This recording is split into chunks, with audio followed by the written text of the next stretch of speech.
Ladies and gentlemen, welcome to Blitzkrieg, our own strategic affairs show. Now, there is more bad news coming out of Pakistan after the PIA plane fiasco in Malaysia. There have been references to broadsheet, which we will discuss later, and also a hotel in New York owned by Pakistan, which has been the center of controversy. What exactly is happening in Pakistan? We have Mr. Sushant Sareen with us, needs no introduction. He's a regular feature on Republic Media Network, is a well-known strategic consultant and a defense analyst. Sir, a very warm welcome to our show, sir. Thanks for having me, Gaurav. So my first question is, so the PIA plane, they couldn't pay $19 million. Malaysia, which was supposed to be, Biradar Islami Mulk, and also with whom Pakistan said that we will have defense cooperation, we will have economic cooperation, we'll make a TV channel that will fight Islamophobia, we'll have train connectivity, etc., etc. Now it seems that Malaysia has said, no, you cannot fly your plane out of here. The people, the passengers suffered for 2 days, sleeping on cold floors, and nobody, to the best of my knowledge, from the Pakistani embassy in Malaysia, sir, in Kuala Lumpur, came and even asked those people. Also, the broadsheet controversy and Ricodec. Your views, sir, and I would like a slightly detailed answer, sir, on this first question of mine. Gaurav, in a sense, all these three cases which you have spoken about, I think what they do is they highlight the governance failure in Pakistan. Yes, Imran Khan, is utterly inefficient, utterly inept, utterly incompetent, clueless. All of that is true. But the blame for all that is happening today in Pakistan doesn't rest only on Imran Khan. It rests on the entire administrative and governance machinery, the way this banana republic has been governed. And the bulk of the blame would fall, in my view, on the Pakistan army. Let me explain how. You speak about the PIA plane. The sheer incompetence of the PIA to not pay their debts, to not service, they've taken that plane on lease, to not fulfill their obligations. Who is heading PIA? It's a air marshal from the Air Force. You have these people from the uniformed services who think they own Pakistan, who want to run Pakistan, who want to run everything in Pakistan, but they end up ruining whatever they touch. So, whether it is the broadsheet scandal, you look at the number of generals and their relatives, their sons, son-in-laws, their brother-in-laws who are involved. Just today, I learned that one of the characters in that entire scandal is the brother-in-law of, his brothers are married to the sisters of General Kamar Bajwa. How do you expect any accountability in a system like this? The people who signed the entire broadsheet agreement was a retired Fauji. The man who was in charge of NAB was a Fauji.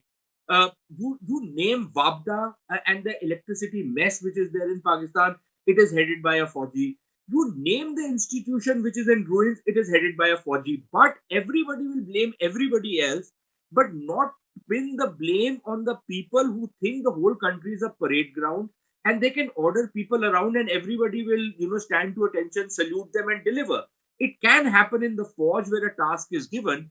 That's not the way the civil street works. But if you are going to reduce the whole country into a garrison, then what you will have is what you are seeing before your eyes. So in that sense, it is a sign of the complete and utter failure of governance in Pakistan, and the bulk of the blame for that falls on the uniformed services. No, absolutely, sir. And we also have, this hotel, the Roosevelt Hotel in New York, and also the Scribe Hotel in Paris.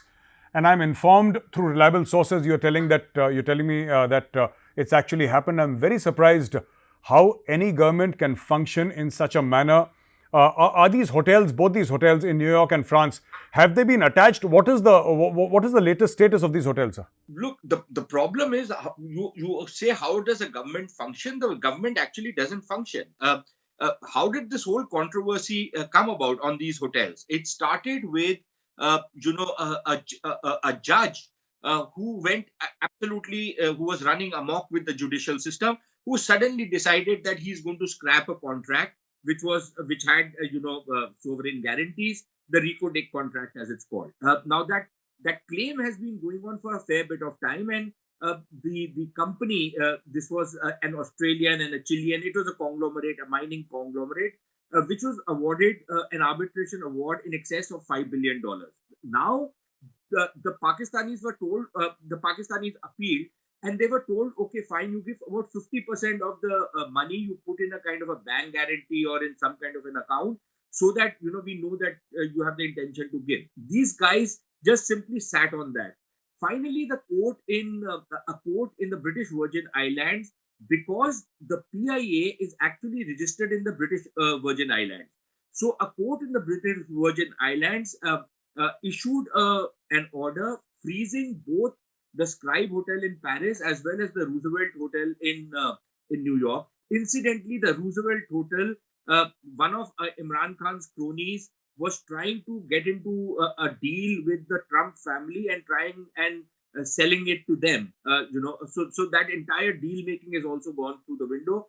But that hotel has right now been attached. It cannot be sold. It has been frozen, and it is going to be liquidated to pay off the debts with part of the $5 billion payment which is owed to this mining conglomerate under the Ricodec contract. So that is where matters stand right now. It hasn't yet happened, but yes, the both the hotels are frozen. The hotel, in any case, very mysteriously, at least the Roosevelt Hotel, had actually put shutters up and said that they were going out of business. They were shutting down the hotel. This happened about a month before this order of freezing came. Something similar happened in the broadsheet case. So within Pakistan, apart from the governance failure, it's the kleptocracy which runs Pakistan, which also causes problems, because the bureaucracy actually undermines their own country along with the Faujis to actually give the claimants their claims and take a cut from it, which is very, very clear from the broadsheet case as well. So that is what is actually happening right now. You mentioned their generals taking over every every facet and every part of their government and trying to run it into the ground, as it were. What occurred to me also was their space program called Suparco, which is run by a general of the electrical and mechanical engineers of the Pakistan Army. And every time ISRO launches a satellite, they say, okay, we also have Suparco. But sir, obviously with their generals at the helm of affairs, they don't have any satellites going up into the air now. My next question to you is, there have been rumors in Pakistan about a possible deal between the army and the PDM, the pro-democracy movement. My question to you is, sir, do you think that the army is getting a little tired of Imran Khan, Niazi? Do you think that is a possibility? Yeah, look, if the army has to save itself, it needs a fall guy. The only fall guy available to them right now is going to be Imran Khan.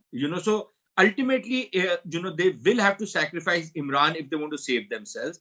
And they're already getting a lot of flack for having selected Imran Khan and having installed him as prime minister. Nobody, and Gaurav, part of the problem is that in our part of the world, if somebody speaks English with a good clipped accent, we think he might be efficient and a very competent person. But Imran Khan actually proves a lie to that myth which prevails out here.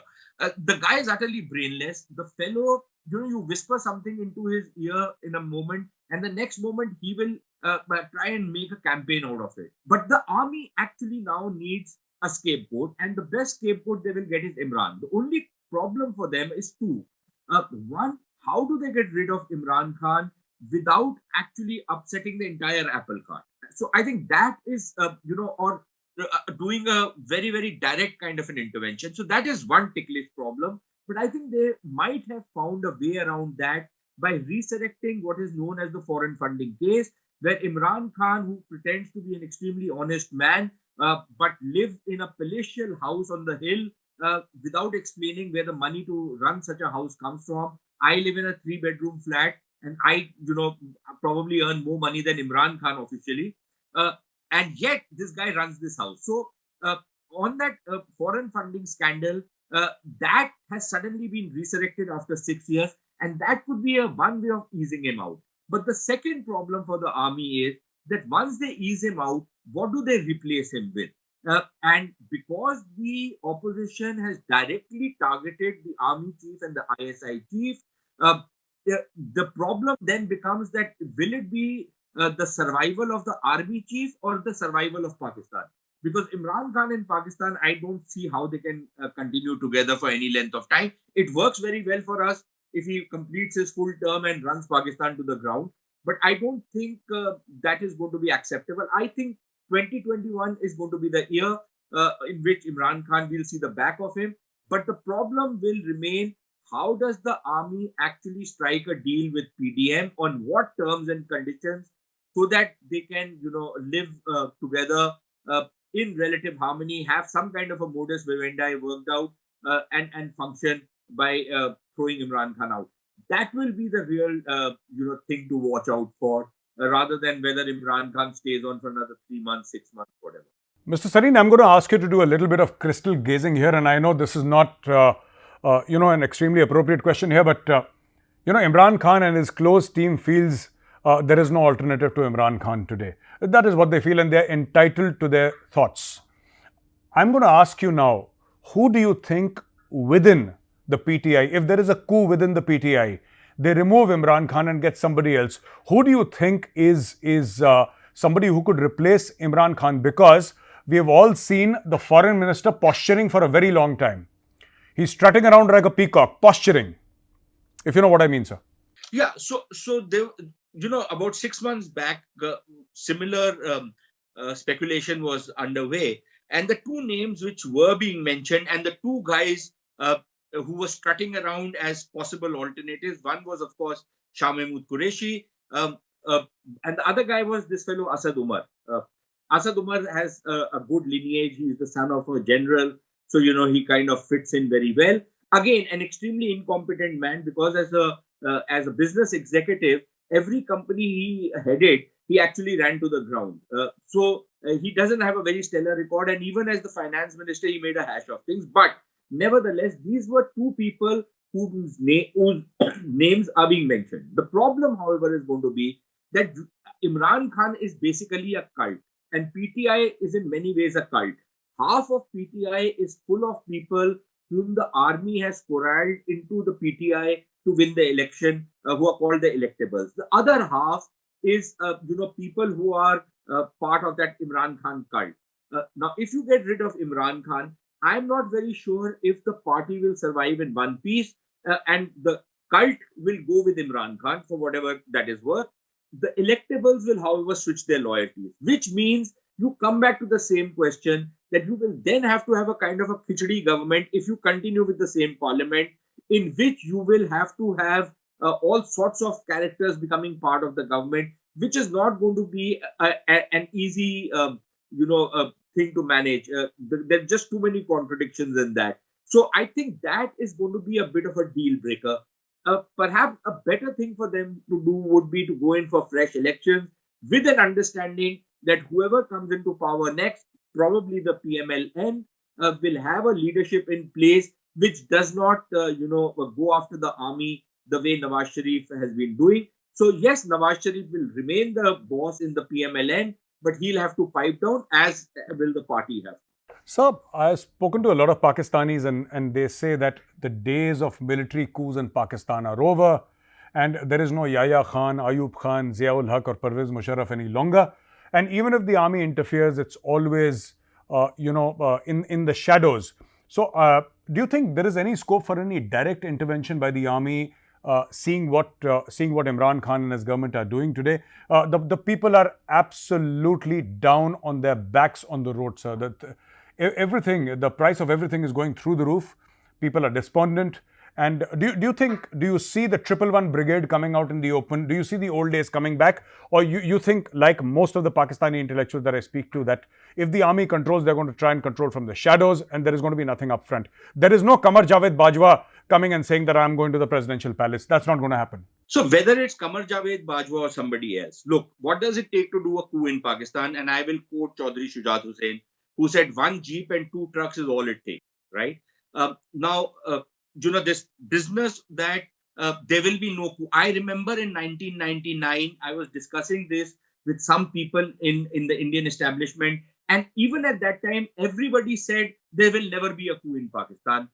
I said, how can you ever rule out a coup in Pakistan? They said the world had changed. The world had not changed. Just like people say there will never be a war between any two countries anymore. listen, we are seeing wars happen on a daily basis, right? So I don't believe that there will never be a coup again. I don't. What will the Biden administration, for example, do? Yeah, they'll make a few noises, but at the end of it, there is Afghanistan to worry about. There are their troops to worry about, and the Americans have always loved dealing with dictators and sleeping with them. So I would rule out a direct coup ever. Yes, it is more convenient to run the kind of hybrid system that they're running right now. The army controls everything and ruins everything, as we discussed earlier. And yet, you have the civilian facade, and that works for whatever it works, at the end of the day, I think the possibility when all other options run out, the only option that remains is the military stepping in directly and then trying to put some kind of a civilian facade in one form or another after a few months or maybe a few years. That's Pakistan's history. I don't think that cycle of history is going to take a change anytime soon. So when Musharraf was in power, he sent Kasuri, his foreign minister, to meet the Israeli foreign minister, and apparently they met in Turkey. Then, the Pakistani press got a whiff of it, and there was hell to pay, at least for Musharraf and Kasuri there.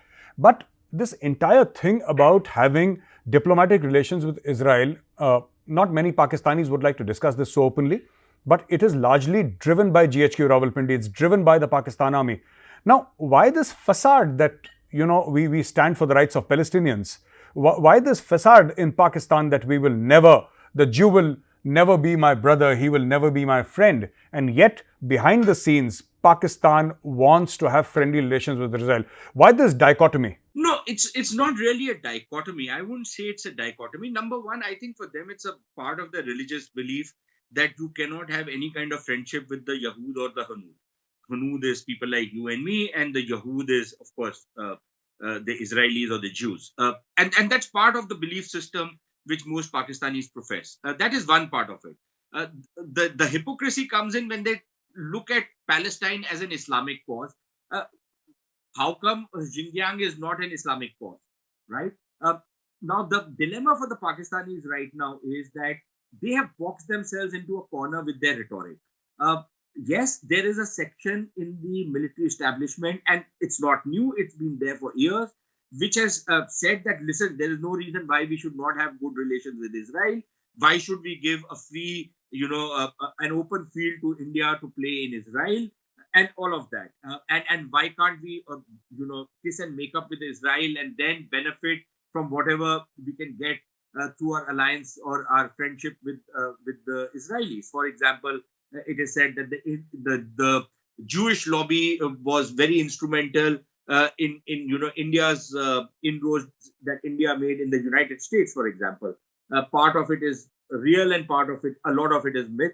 But nevertheless, the Pakistanis buy it. Now, the thing is that there is that section which wants to benefit from relations with Israel, and there is another much more dogmatic section which does not want to do it. So, one, there is that tussle. The second is that you have fed or indoctrinated your people so successfully on this hatred of the Yahud or Hunud. And just yesterday, you had Maulana Fazlur Rahman, taking out a Israel Namanzoor rally in Karachi, a mammoth rally out there. So you have this pressure coming from the Pakistani street as well. And at a time when you are already boxed into a corner because of your incompetence and your maladministration and your malfeasance in government, how do you, justify an outreach or a normalization to Israel? So I think they're caught between two stools and they don't have an easy way out anytime soon. Yes, Imran Khan is famous for making U-turns.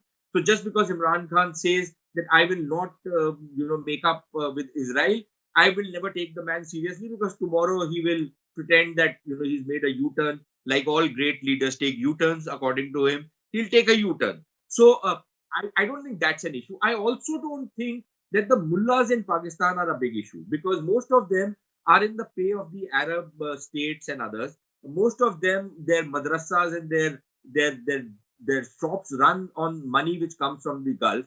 And if the Gulf potentates tell them, to fall in line, these guys will fall in line. So I don't think the pressure is also going to come from there. But I think there is a whole lot of other public opinion including the liberals in Pakistan, that oxymoron called the Pakistani liberal, who will also come raving and ranting against, a relationship with Israel, as with people who actually have internalized the hatred of the Hindu and the Jew in their minds in Pakistan. And there is, I think that's a vast majority of Pakistanis who will also not look kindly upon making up with Israel. So I think on balance, they've decided to withdraw from that trial balloon which they had floated. My last question to you, Mr. Sareen, is ever since Joe Biden took over, Pakistan is obviously always looking for messiahs everywhere. So Imran Khan was a messiah who would solve everything, and Musharraf and Ziaul Haq, and they have these periodical fits in which everybody waits for a messiah. Now, Joe Biden is the latest. Do you think there is going to be any fundamental change in the way America looks at Pakistan? There could be a change, here and there a little bit, because the signature of Trump and the signature of Joe Biden is largely different. But the American deep state, or the way America as a country with institutionalized responses to Pakistan will look at it, do you think there is going to be some fundamental deep tectonic shift in the way US looks at Pakistan? Look, I don't see a fundamental positive shift in the way US looks at Pakistan. But what there will certainly be a shift. Look, let us not forget one thing, Gaurav. Joe Biden was vice president under Obama. The maximum number of drone strikes, for example, happened under the Obama years, right? It wasn't as though the Americans did not know the double games that the Pakistanis were playing. And yet the Democrats, for whatever reason, they did it with the Chinese. They kind of literally lay down and let the Chinese walk over them and reduced America's power to that extent. But in the case of Pakistan also, they kind of tolerated all sorts of nonsense that was coming from the Pakistanis. They would go and hector the Pakistanis, but never really turn the screws on the Pakistanis, something which Donald Trump did not to great effect, but to some effect. Now, whether they will go back to that Donald Trump thing of turning the screws on the Pakistanis, and we have seen that when you start turning the screws real hard, for example, on the FATF, the Pakistanis are forced to give in. But I don't think the Americans are going to go that. I think you will have that same muddled policy of at one level acting tough, at another level giving in to the Pakistanis, and this liberal nonsense which goes on that the Pakistanis are really troubled. Some of it was reflected in the testimony of or the statement by the incoming defense secretary designate. The kind of stuff he said about how they are going to make Pakistani partners in peace in Afghanistan, etc., etc. But at one level, Pakistan's utility is only vis-a-vis what is happening in Afghanistan. At another level, Pakistan's nuisance is also going to be there, because if the Pakistanis embrace of China and giving the Chinese bases in the Arabian Sea, if that is going to be there, and the US-China tussle actually becomes much more fraught than what it is right now, then how does Pakistan fit into that system? So I think on balance, Afghanistan will be a non-entity. The China factor will be more important, and that is where you might start seeing a fundamental shift, even as far as Pakistan is concerned. As far as India is concerned, I think the Americans forever have told us that we have almost 95% convergence with India on the east of India vis-a-vis China. We have only 5% convergence on the west of India. Maybe if the Pakistanis go into the Chinese camp as completely as they are going, maybe that 5% convergence could go up to 50-55%, which would not be a bad thing for us. So I think we'll have to see what exactly are the kind of policies which both the Pakistanis make vis-a-vis China and the Americans make vis-a-vis the AFPAC region, to try and figure out how exactly this cookie will crumble. Thank you very much for joining us, Mr. Sushant Sareen. It was wonderful talking to you, ladies and gentlemen. With Mr. Sushant Sareen here, we spoke about the PIA plane controversy, the Rego controversy. We spoke about the broadsheet controversy. Why does the Pakistani army want to actually recognize Israel? We spoke on a host of topics. Thank you very much for joining us. We'll come back to you next week with another special guest. Till then, from my team and I, Jai Hind.